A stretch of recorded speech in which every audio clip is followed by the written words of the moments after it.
Hello दोस्तों, आपका स्वागत है सोशल हब में, जहां मिलती है आपको सबसे तेज सोशल मीडिया अपडेट्स और ट्रेंडिंग न्यूज। तो बिना देरी के चलिए शुरू करते हैं। दोस्तों, आज हम बात करेंगे भारत की उस ऐतिहासिक उपलब्धि के बारे में जिसने टेक्नोलॉजी की दुनिया में हमें और भी गर्व महसूस करवाया है। जी हां, हम बात कर रहे हैं भारत के पहले made in India chip Vikram 32 bit processor की, जिसे इसरो के सेमीकंडक्टर लैबोरेटरी ने खुद डेवलप किया है। दोस्तों, आपने शायद देखा होगा कि अब तक प्रोसेसर और चिप्स के लिए भारत को ज्यादातर विदेशों पर निर्भर रहना पड़ता था, लेकिन अब स्थिति बदल रही है। आईएसआरओ यानी इंडियन स्पेस रिसर्च ऑर्गेनाइजेशन के सेमीकंडक्टर लैबोरेटरी ने हाल ही में भारत का पहला इंडिजिनस यानी देसी प्रोसेसर डेवलप किया है, जिसका नाम है विक्रम 32 बिट प्रोसेसर।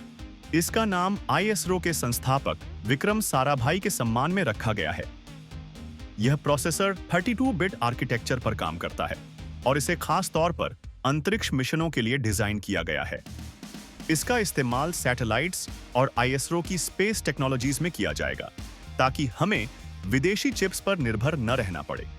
दोस्तों, ये सिर्फ एक चिप नहीं है, ये भारत की टेक्नोलॉजी में आत्मनिर्भरता, सेल्फ रिलायंस की तरफ बड़ा कदम है। इससे इंडिया की स्पेस टेक्नोलॉजी और इलेक्ट्रॉनिक्स मैन्युफैक्चरिंग सेक्टर को बहुत बड़ा बूस्ट मिलेगा।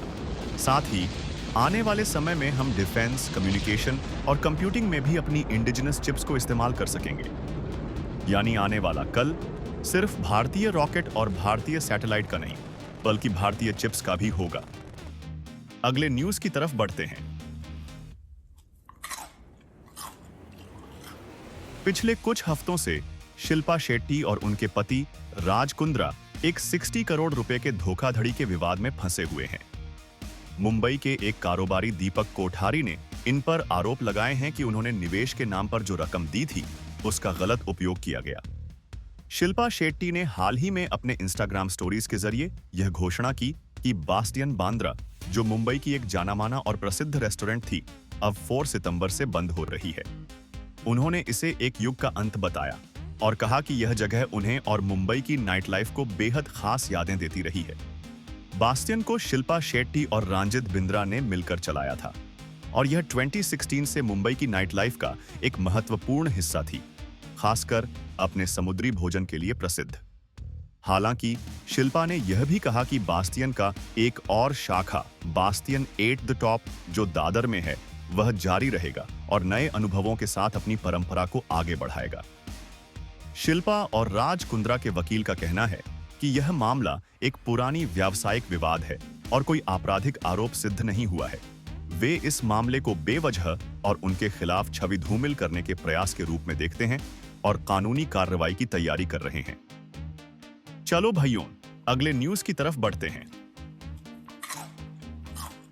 महेंद्र सिंह धोनी को भारतीय क्रिकेट टीम का अगला मेंटर कोच बनाने की खबर हाल ही में काफी वायरल हो रही है। बीसीसीआई ने धोनी को T20 वर्ल्ड कप 2026 से पहले टीम इंडिया के मेंटर बनने का ऑफर दिया है। ये वही धोनी हैं जिन्होंने भारत को 3 आईसीसी ट्रॉफियां जिताई हैं और आईपीएल में चेन्नई सुपर किंग्स को 5 बार चैंपियन बनाया है। हालांकि धोनी के इस ऑफर को स्वीकार करने को लेकर अभी संशय है, क्योंकि टीम के हेड कोच गौतम गंभीर और धोनी के बीच पुराने दिनों के कुछ मतभेद बताए जा रहे हैं, जो इस फैसले में बाधा बन सकते हैं। चलो भाइयों, अगले न्यूज की तरफ बढ़ते हैं। भारत के एक प्रतिभाशाली शख्स ने ऐसा बाइक इंजन तैयार किया है जो न सिर्फ 176 किलोमीटर प्रति लीटर का माइलेज देता है, बल्कि मल्टी फ्यूल पर चलता है और सबसे बड़ी बात, ये इंजन जीरो पॉल्यूशन पैदा करता है।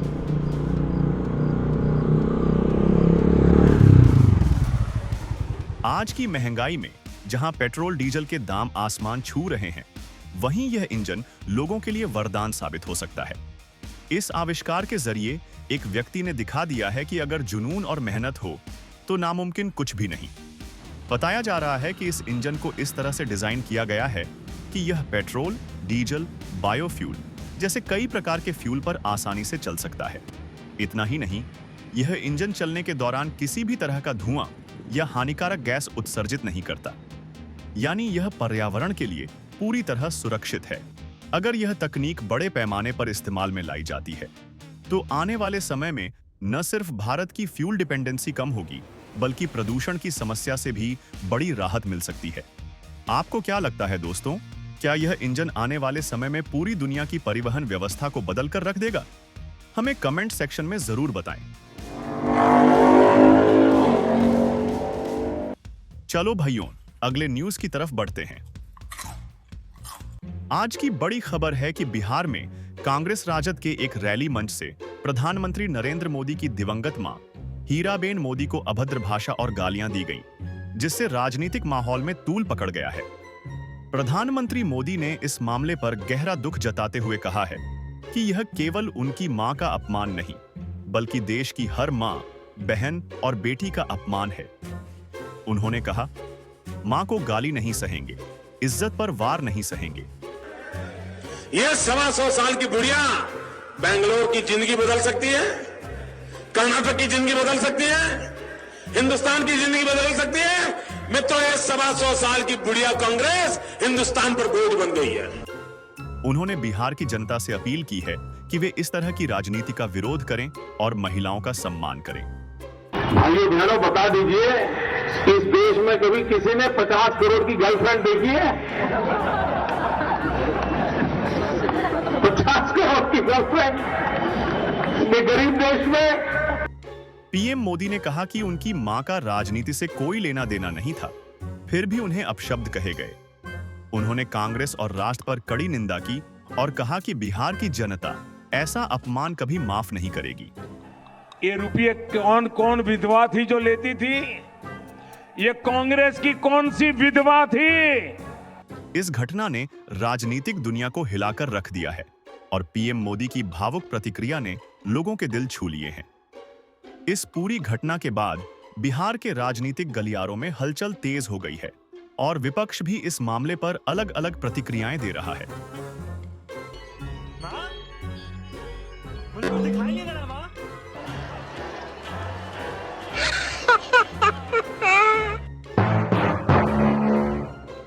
अथ श्री महाभारत कथा।